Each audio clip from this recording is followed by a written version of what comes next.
GudoomiyahaHayada Shaqalaha Dawlada Somaliland Sharmaake Axmed Maxamuud Geele ayaa maanta kulan la qaatay aqoonyahan ku guulaystay 50 kaalmo shaqo oo ka banaanaaday laamaha kala duwan ee dawladda. Kulankan ayaa waxa ka soo qayb galay GudoomiyahaHayada Shaqalaha Barasaabka gobolka Togdheer Xamse Maxamed Cabdi iyo Gudoomiyaha Jaamacadda weyn ee Burco, waxayna dhammaantoodba halkaasi ka soo jeediyeen hadallo isugu jira duco, dardaaran iyo dhiirigelin. kontonkiina soo baxay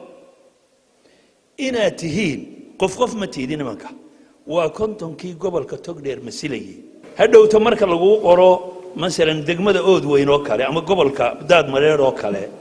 ama meel kale u dhiganta lagu qoro ama qoyta lagu qoro ha oran kuma intala gelineen in halka aan tago burcda wada qaadi maysan filaya marka farxad bay noo tahay waa idin tahneedeynayna soo dhawaada guulaysatay waan hambalyeynaya maanta laga bilaabo waxaad noqoteen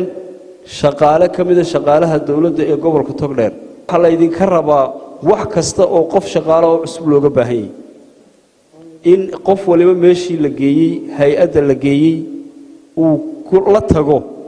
dadaalkii dhalinyaranimo dadaalkii aqooneed maskaxdii fiicneed oo halka ku soo gaaray dhammaan guulaystayaasha qiimaha badan ee maanta saaka halkan fadhiya saaka waxa hesheen digreetada ugu qiimaha badan ee qof lagu magacaabo digreetooyinka kale oo dhan markii la doonaa laga noqon ama waa wuxuu si kale kugu soo galay laakiin inaad qalinkaaga ku soo baxdo maanta halka adiga iyo waalidka magacaaga ku dhagan yahay waa digreeto runtii qiimo badan iyo xasuus noloshaada ku reebi doonta inta dawladdu u shaqeynayso waxay noqon doontaa mid xasuus iyo runtii kugu dhalisay inaad adiguna ummadaada haddaad cadaalad ku soo baxday adiguna cadaalad ugu shaqeyso dadkaagu ku dhaxeeyaan oo aad nin nasiib ku riixin laakiin aad adeeg wanaagsan umada siiso waajibkii dawladnimadu way ka soo baxday waajibka adigu kugu soo wareegaya inaad adeeg fiican umada siiso dhamaanteen waxaan noqonaynaa adeegayaasha gobolka Togdheer waxa la doonayaa in dhexda loo xidho in goboladu dadaalka iyo runtii horumarka